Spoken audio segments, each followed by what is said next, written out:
Olá, pessoal, graça e paz, sejam todos muito bem-vindos a mais essa nossa conversa, preparada com muito zelo pela Secretaria de Escola Bíblica. O tema de hoje é um daqueles que, olha, mexe com a gente, né? A Bíblia e o divórcio. O papo é profundo, mas o nosso objetivo aqui é bem simples: nos prepararmos juntos, como professores, para a gente poder levar essa discussão tão necessária para as nossas classes com toda a sabedoria e graça que vem do alto.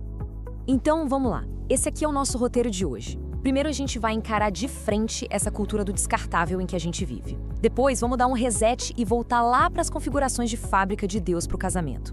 Aí vamos entender por que o plano original às vezes se quebra e o mais importante de tudo, onde a graça de Deus entra nessa história. E para fechar, a gente conversa sobre como fortalecer os casamentos na prática. Bom, vamos estar já colocando o dedo na ferida.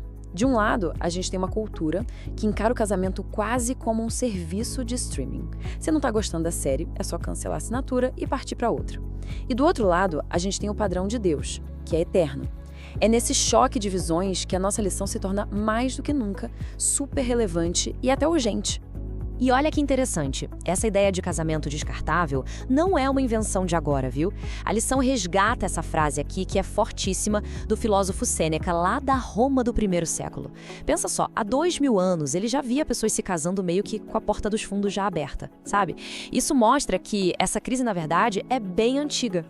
E pra gente não achar que o problema ficou lá na Roma Antiga, esse número aqui traz a gente de volta para a realidade e com força. Mais de 420 mil divórcios no Brasil só em 2022. É um recorde, pessoal. Aquele problema que Sêneca já apontava, hoje explodiu numa escala que, infelizmente, bate a porta das nossas igrejas, dos nossos amigos e das nossas próprias famílias.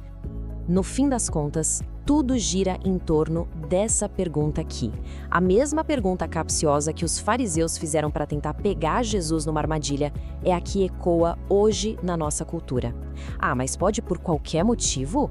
É exatamente essa questão que a gente vai investigar a fundo usando a resposta genial de Cristo como nosso guia. Certo, a gente já viu o tamanho do desafio. Mas o bom da palavra de Deus é que ela nunca para no diagnóstico. Ela sempre aponta para o caminho da cura. Então agora, vamos dar uma pausa nessa confusão do mundo e focar na planta original, no design perfeito que Deus sonhou para o casamento, lá no princípio de tudo. E a resposta de Jesus, gente, é simplesmente brilhante. Ele não entra na discussão da lei nem da cultura da época. Ele aperta o botão de voltar e vai direto para Gênesis, para a criação. E lá ele mostra que o casamento não é um contrato social, é um milagre de Deus. A criação de uma só carne. É uma unidade nova que, na sua essência, foi feita para ser inseparável. E aqui vem o ponto final de Jesus. Essa frase é tão poderosa que deveria estar no centro de toda a cerimônia de casamento. Percebe? Não é um conselho, é uma declaração divina. A união não é só um ato humano que Deus abençoa de longe. Não, é uma obra de Deus. Ele é a liga, a cola dessa união. E por isso, o que ele uniu, ninguém tem a autoridade de separar. Tá, mas aí surge aquele nó na cabeça, não é verdade? Se o plano original é essa união inseparável, por que a própria lei de Moisés mencionava uma carta de divórcio? Se o ideal é a permanência, por que a Bíblia sequer toca no assunto da separação? É essa aparente contradição que a gente precisa entender agora. E a chave para desatar esse nó está justamente nesse contraste aqui. De um lado, o projeto perfeito de Deus, uma aliança indissolúvel. Do outro, a triste realidade de um mundo quebrado, onde o coração do ser humano se tornou duro. O divórcio, entende? Ele não faz parte do plano original de Deus. Ele é uma concessão de emergência por causa da nossa teimosia, da dureza do nosso coração. A nossa lição faz questão de frisar isso. O divórcio é como um sintoma de uma doença muito mais profunda, que é o pecado.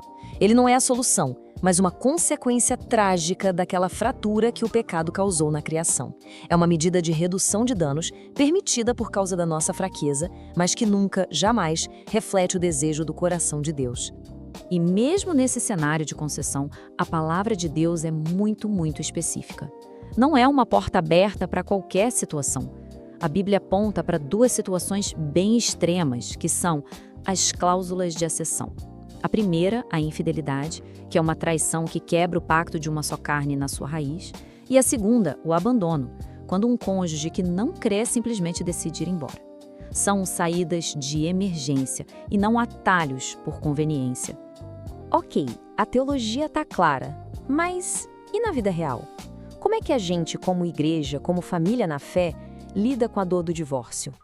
Como a gente equilibra a defesa da santidade do casamento com o acolhimento cheio de graça a quem já passou por essa dor?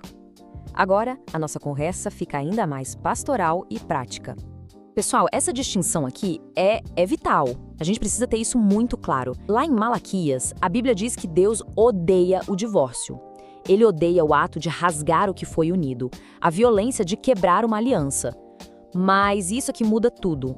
O coração dele se compadece de quem foi ferido nesse processo. A lição nos orienta a não tratar o divórcio como algo banal.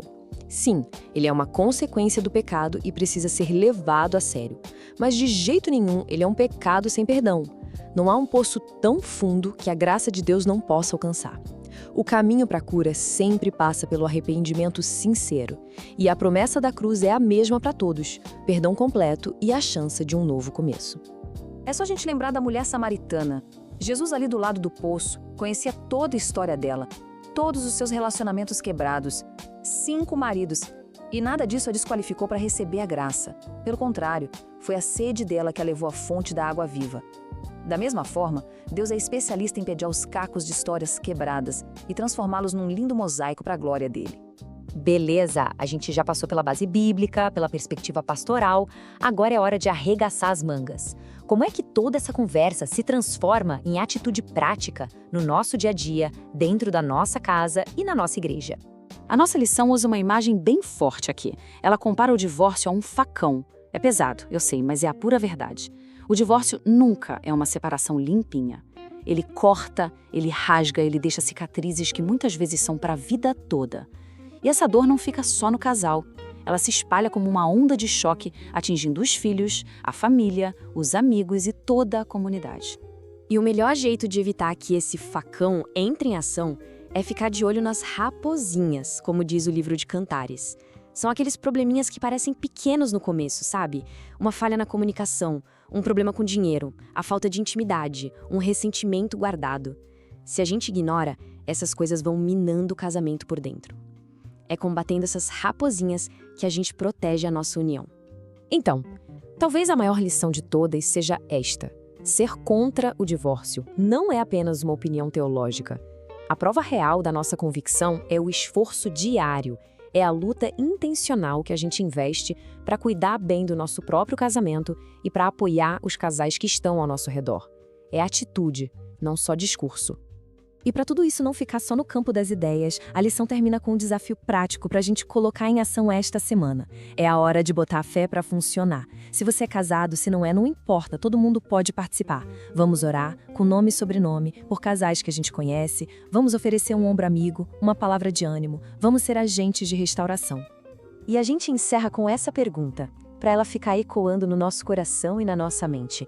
Em meio ao mundo que descarta tudo tão fácil, como nós, como povo da promessa, podemos ser construtores de casamentos que não só sobrevivem, mas que florescem e mostram para o mundo a beleza do plano original de Deus.